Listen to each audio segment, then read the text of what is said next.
I'm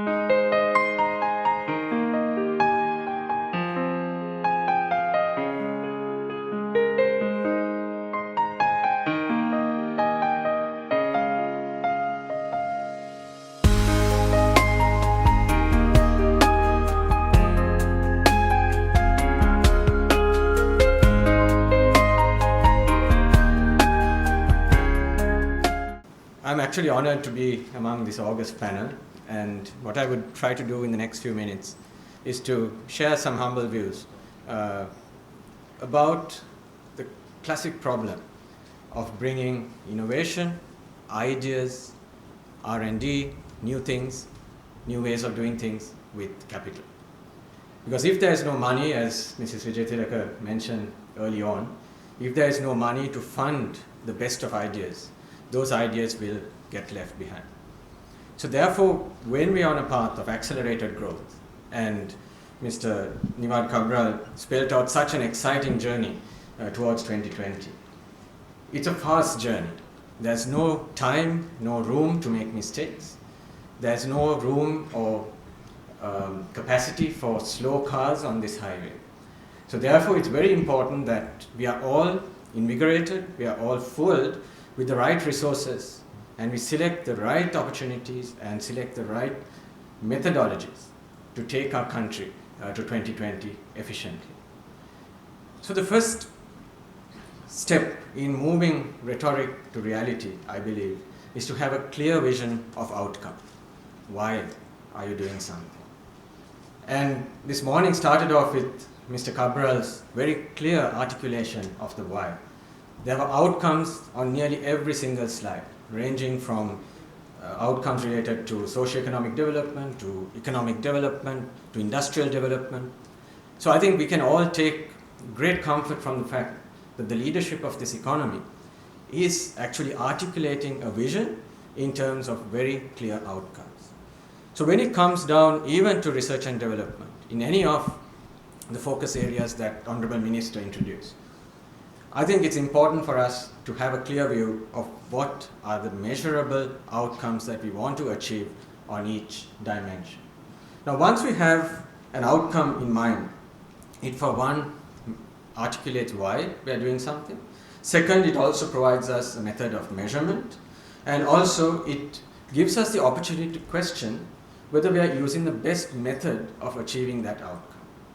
It's not necessary for us to do everything ourselves. It's the outcome that's important. The 2020 vision, economic development, socio-economic equity, parity between the haves and the have-nots, and parity up and down the economic pyramid of this country, which is required to provide the social capital to take us from 2020 to 2040. So, taking those decisions as to where do we play to our strengths, where do we use our strengths as Sri Lankans, our resources, our background, our education, our culture, our religion, and how do we focus that where we can win. And I think Sri Lankans are very good at winning once they are focused. Look at the textile industry in Sri Lanka.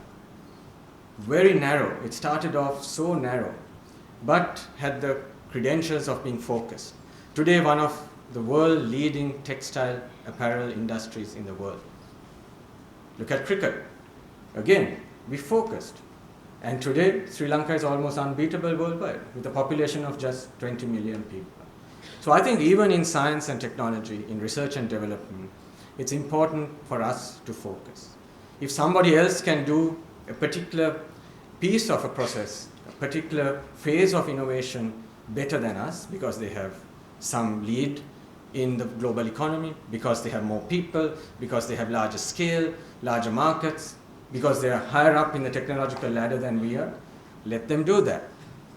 But I think where innovation becomes crucial, where R&D becomes crucial for us, is adapting these latest technologies and making them inclusive.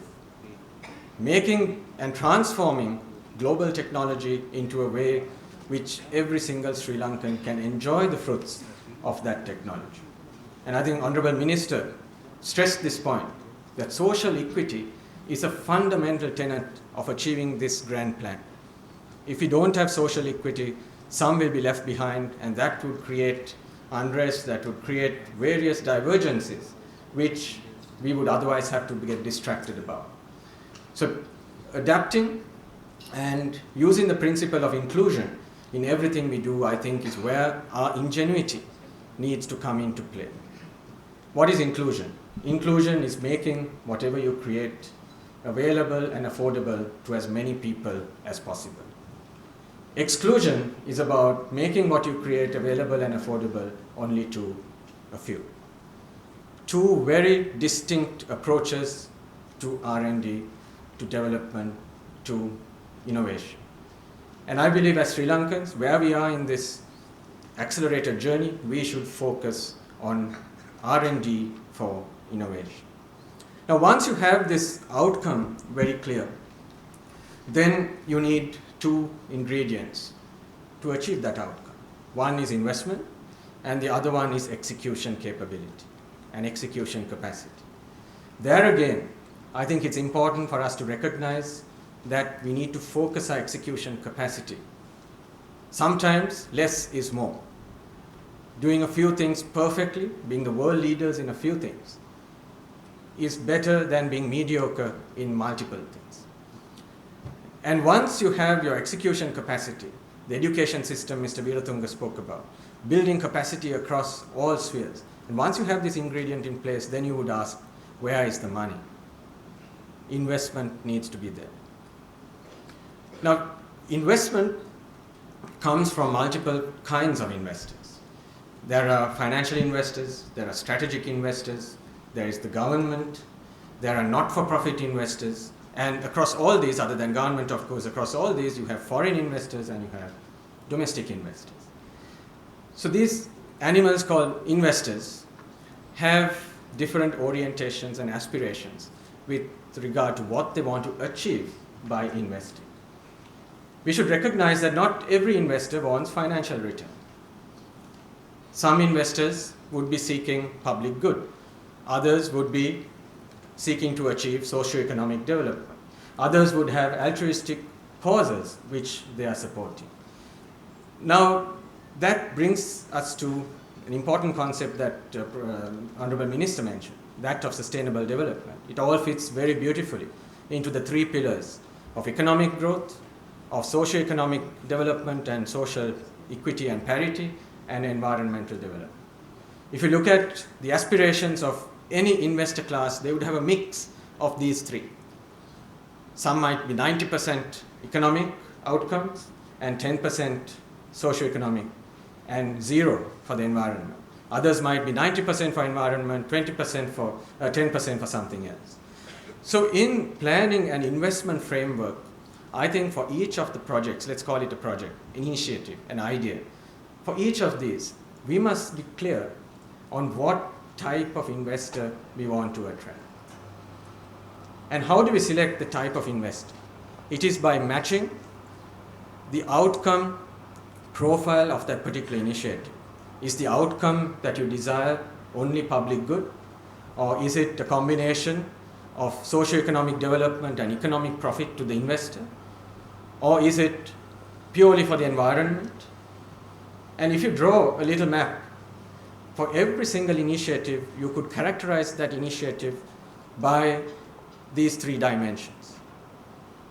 And you need to build a story which can take this investment proposition to the right kind of investor whose objectives and aspirations, hopes from investing in that particular project match identically with what we as the country want out of that particular initiative. Now, when there's a mismatch is when things don't go right. If the investor has an objective of economic profit only, whereas by design, the initiative or the research objectives are not economic profit only, but a part of socio-economic development and some environmental protection in equal measure, there would be a mismatch.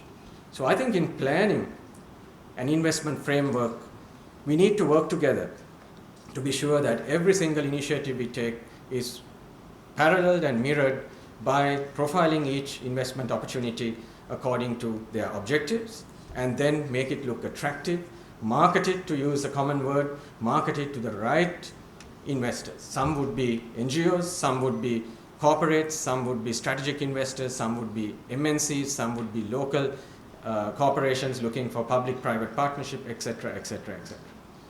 Getting that right will help us to take this fast journey very, very fast and not make any mistakes along the way.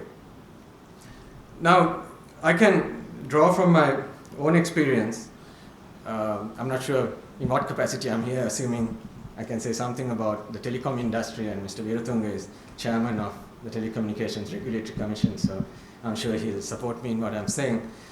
The telecom industry, interestingly, when I look through the document and the matrix, I don't see communications. I don't see connectivity. I don't see information. Why is that? Because I think Sri Lanka, over the last 2 decades, has achieved a state of world-leading development in ICT. Mr. Veeratunga just mentioned as well. How did this come about, and what's the definition of this world-leading success? First, I would say it's not the technology. It's the fact that every single Sri Lankan citizen can today afford to connect. Within 20 years, a divide in our people which prevented them from even speaking to someone else when and where they wish to speak has been removed. So the real strength of the communications industry in this country is not the 4G and 3G and all those great technologies, not the fact that we have advanced networks.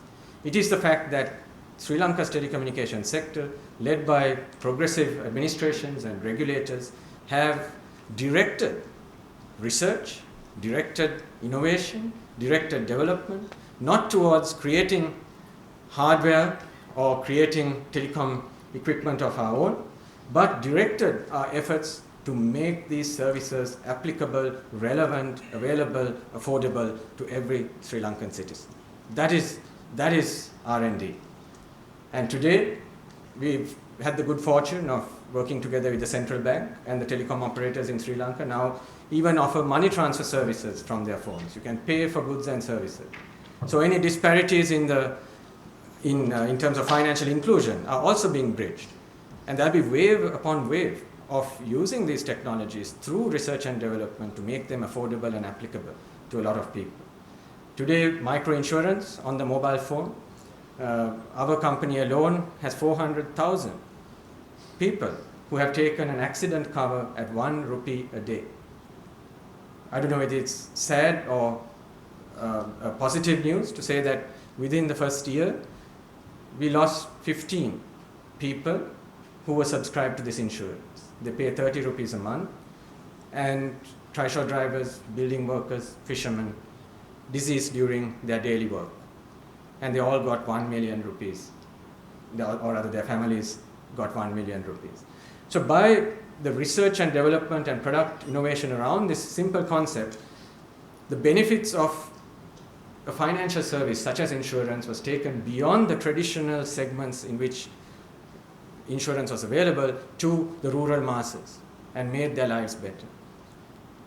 Likewise, I think the power of technology is so vast that if we focus our minds on inclusion and focus our minds on solving problems which deliver social equity in a rapid and accelerated fashion, we would have a very, very positive outcome which will support the 2020 vision of the government of Sri Lanka. So I think with that, I won't take much more of your time, except to say that let's be focused on the type of outcome we want, and that would vary. It would vary from project to project to project. We shouldn't try to achieve every single outcome from every single project.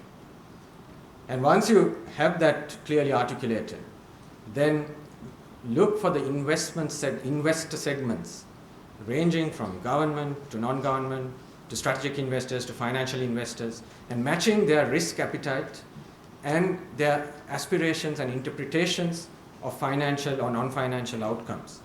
Match it with what we want to achieve from that particular innovation. You take, for example, in financial outcomes. There alone, there are so many varied financial outcomes. There are those investors who would look for a fixed income, meaning that they would loan you money on very preferential rates. They're happy with getting a fixed income. There is another segment of financial investors who are willing to go long term, willing to take risks, but they're looking for a high gain at the end of it. There are others who would look to the capital markets to exit their investments. Many startup companies in Sri Lanka, in any part of the world, young innovators who have a good idea, they ask for a little money to build their project and then exit via IPO or some other liquidity event. So I think when building an investment framework, we have to be conscious of building all these little pieces, all the pieces to reach the aspirations of the financial investor, the strategic investor, the government, and the non-government investor. But I think, ladies and gentlemen, that I don't really need to speak about converting rhetoric to reality, because you can see what has been achieved in terms of Sri Lanka's skyline, the highways, the overpasses, as Mr. Cabral mentioned, the socio-economic development, Mr. Viratungas articulated, and the very keen and detailed focus that Minister Champika Ranaka has applied to this very topic. I think reality is around us. We can get all the confidence that rhetoric is not rhetoric.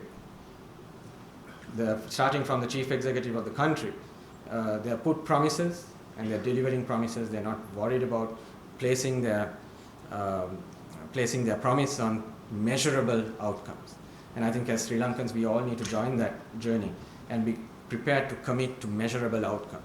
Not do as well as we can, but be committed to do exactly what we promise. Thank you.